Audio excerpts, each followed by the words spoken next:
ಖರ್ಗೆ ಅವ್ರಿಗೆ ನೀವು ಧಮಕಿ ಹಾಕೋದು, ಎದುರಿಸೋದು, ದಿನ ಬೆಳಗ್ಗೆ ಸ್ಟ್ರೈಕ್ ಮಾಡೋದು, ಅವ್ರು ರಾಜೀನಾಮೆ ತಗೊಳ್ಳಿ ಅನ್ನುವಂಥದ್ದು, ನೀವು ತಿಪ್ಪರ್ಲಾಗ ಹಾಕಿದ್ರು. ಅವರೇ ಹೇಳಿದ್ದಾರೆ, ಬಟ್ಟೆ ಬಿಚ್ಚಾಕೊಂಡು ಓಡಿ ಬಿದ್ದಿರುವಂಥ ಕೆಲಸವನ್ನು ಮಾಡ್ತಾ ಇದ್ರಲ್ಲ, ನಾಚಿಕೆ ಆಗಲ್ವ ನಿಮಗೆ? ಆಯಿತು, ನಾನು ಕೇಳ್ತೀನಿ ಒಂದಷ್ಟು ಪ್ರಶ್ನೆಗಳ, ದಯಮಾಡಿ ಬಿ ಜೆ ಪಿಯವರು ನೀವು ಉತ್ತರವನ್ನು ಕೊಡಿ. ಮಾನ್ಯ ಅಶೋಕ್ ಅವರು ಗೃಹ ಮಂತ್ರಿಗಳಾಗಿದ್ದರು, ಆಮೇಲೆ ಪೋರ್ಟ್ಫೋಲಿಯೋ ಚೇಂಜ್ ಮಾಡಿಕೊಂಡು ರೆವಿನ್ಯೂ ಮಂತ್ರಿ ಆಗಿದ್ದರು. ಫೆಬ್ರವರಿ 13ನೇ ತಾರೀಕು 2020 ಬಳ್ಳಾರಿ ಹತ್ರ ಅವ್ರ ಮಗ ಶರತ್ ಅನ್ನೋರು ಕಾರ್ ಓಡಿಸ್ಕೊಂಡೋಗಿ 4 ಜನ ಸಾಯಿಸ್ಬಿಟ್ರಲ್ಲ, ಅವಾಗ ಹೋಗಿ ನೀವೇನು ಕೆಲಸ ಮಾಡಿದ್ರಿ?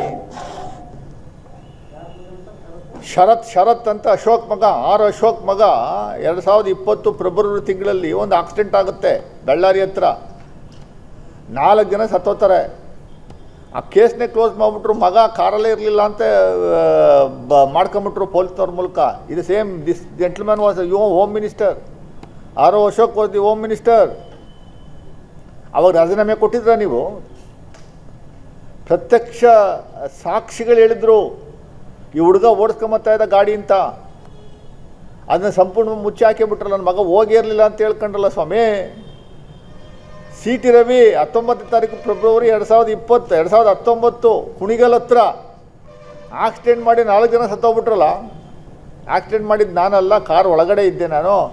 ನಮ್ಮ ಡ್ರೈವರ್ ಮಾಡಿದ್ರು, ಡ್ರೈವರ್ ಮೇಲೆ ಹಾಕೋದಿಲ್ಲ ಕೇಸ್. ನೀವು ರಾಜೀನಾಮೆ ಕೊಟ್ರಾ ಸಿ ಟಿ ರವಿ ಅವರೇ? ವಿಜಯೇಂದ್ರ ಅವರೇ, ನಿಮ್ಮ ಅಪ್ಪ ಮುಖ್ಯಮಂತ್ರಿಗಳಾಗಿದ್ದಾಗ ನಿಮ್ಮ ತಂದೆಯವ್ರ ಸಿಗ್ನೇಚರ್ ಮಾಡಿ ನೀವೇನೋ ಫೋರ್ಜರಿ ಮಾಡಿ ನಿಮ್ಮ ಅಪ್ಪನ 30 ದಿವಸ ಜೈಲಿಗಟ್ಟಿದ್ರಲ್ಲ ನೀವು. ಈಗ 2ನೇ ಬಾರಿ ಮುಖ್ಯಮಂತ್ರಿ ಆದಮೇಲೆ ನೀವು ಡಿಫ್ಯಾಕ್ಟೋ ಚೀಫ್ ಮಿನಿಸ್ಟರ್ ಕೆಲಸ ಮಾಡಿಕೊಂಡು ಯಾವುದೋ ಒಂದು BDAನಲ್ಲಿ RTGS ಮೂಲಕ ಕಾಂಟ್ರಾಕ್ಟರ್ ಮಾಲಿಂಗಪ್ಪ ಅಂತಾನೆ ಯಾರೊಬ್ಬ ಕಾಂಟ್ರಾಕ್ಟರ್ ಮೂಲಕ 20 ಕೋಟಿ RTGS ಮೂಲಕ ದುಡ್ಡು ತಗೊಂಡ್ರಲ್ಲ. RTGS ಮೂಲಕ ನಿಮ್ಮ ಯಡಿಯೂರಪ್ಪನವ್ರ ಮೊಮ್ಮಗ, ನಿಮ್ಮ ಅಕ್ಕನ ಮಗ ಅವರೆಲ್ಲ ಸೇರ್ಕೊಂಡು ತಗೊಂಡ್ರಲ್ಲ. ನೀವೆಲ್ಲ ಅರ್ಹತೆ ಇದೆಯಾ BJP ರಾಜ್ಯದ ಅಧ್ಯಕ್ಷರಾಗಿ ಮುಂದುವರಿಯುವಂಥದಕ್ಕೆ? ಸಣ್ಣ ಸಣ್ಣ ವಿಚಾರಗಳೆಲ್ಲಕ್ಕೂ ನೀವು ಮಾತೆತ್ತಿರೆ ಗವರ್ನರ್ನ ಭೇಟಿ ಮಾಡೋದು, ಪತ್ರವನ್ನು ಕೊಡೋದು, ಪೊಲೀಸ್ನವ್ರ ಮೇಲೆ ಆ್ಯಕ್ಷನ್ ತಗೊಳ್ಳಿ ಅಂತ ಗವರ್ನರ್ಗೆ ಪತ್ರ ಬರೀತೀರಾ, ಗವರ್ನರ್ಗೆ ಪತ್ರ ಕೊಡ್ತೀರಾ. ದಿನ ಬೆಳಗ್ಗೆ ಇದ್ದರೆ ಗವರ್ನರ್ ಆಫೀಸ್ನ ಮಿಸ್ಯೂಸ್ ಮಾಡ್ಕೊಳ್ಳೋದು ಒಂದೇ ನಿಮಗೆ ಗೊತ್ತಿರೋದು. ಏನು ಗವರ್ನರ್ ಆ್ಯಕ್ಷನ್ ತಗೊಳಕ್ಕಾಗತ್ತಾ? What is the role of the governor? Why this governor is entertaining this BJP people? I am not understanding. What is the role of the governor? Is the custodian of the constitution.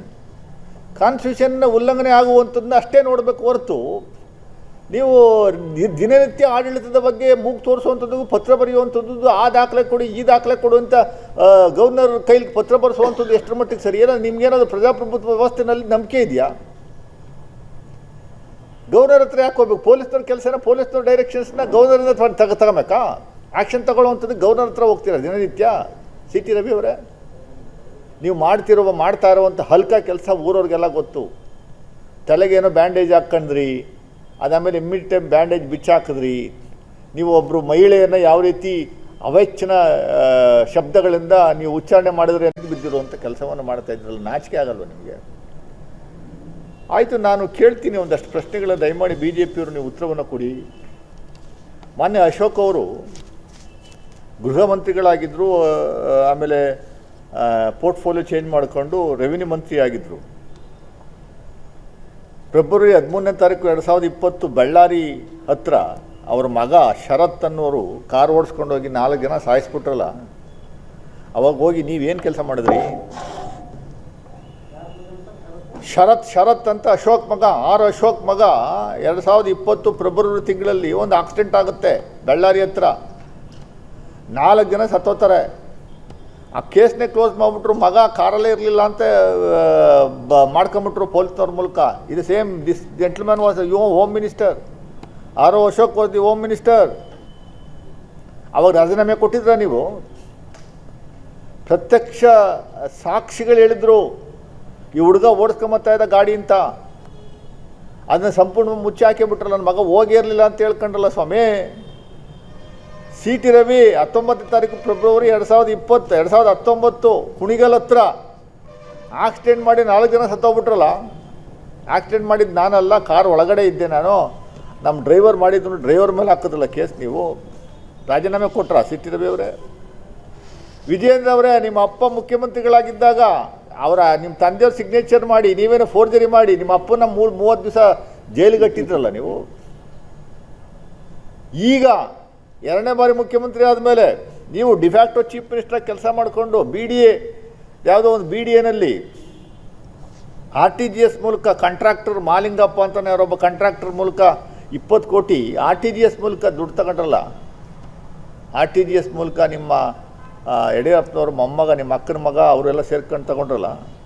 ನೀವೆಲ್ಲ ಅರ್ಹತೆ ಇದೆಯಾ BJP ರಾಜ್ಯದ ಅಧ್ಯಕ್ಷರಾಗಿ ಮುಂದುವರಿಯುವಂಥದಕ್ಕೆ? ಸಣ್ಣ ಸಣ್ಣ ವಿಚಾರಗಳೆಲ್ಲಕ್ಕೂ ನೀವು ಮಾತೆತ್ತಿರೆ ಗವರ್ನರ್ನ ಭೇಟಿ ಮಾಡೋದು, ಪತ್ರವನ್ನು ಕೊಡೋದು, ಪೊಲೀಸ್ನವ್ರ ಮೇಲೆ ಆ್ಯಕ್ಷನ್ ತಗೊಳ್ಳಿ ಅಂತ ಗವರ್ನರ್ಗೆ ಪತ್ರ ಬರೀತೀರಾ, ಗವರ್ನರ್ಗೆ ಪತ್ರ ಕೊಡ್ತೀರಾ. ದಿನ ಬೆಳಗ್ಗೆ ಇದ್ದರೆ ಗವರ್ನರ್ ಆಫೀಸ್ನ ಮಿಸ್ಯೂಸ್ ಮಾಡ್ಕೊಳ್ಳೋದು ಒಂದೇ ನಿಮಗೆ ಗೊತ್ತಿರೋದು. ಏನು ಗವರ್ನರ್ ಆ್ಯಕ್ಷನ್ ತಗೊಳಕ್ಕಾಗತ್ತಾ? What is the role of the governor? Why this governor is entertaining this BJP people? I am not understanding.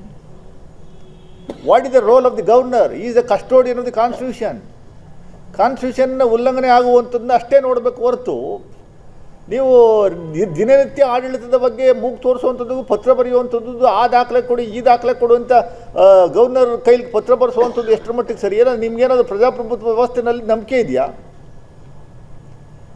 Governor ಹತ್ರ ಯಾಕೆ ಹೋಗ್ಬೇಕು? ಪೊಲೀಸ್ನವ್ರ ಕೆಲಸನ ಪೊಲೀಸ್ನವ್ರ ಡೈರೆಕ್ಷನ್ಸ್ನ ಗವರ್ನರಿಂದ ತಗೋಬೇಕಾ?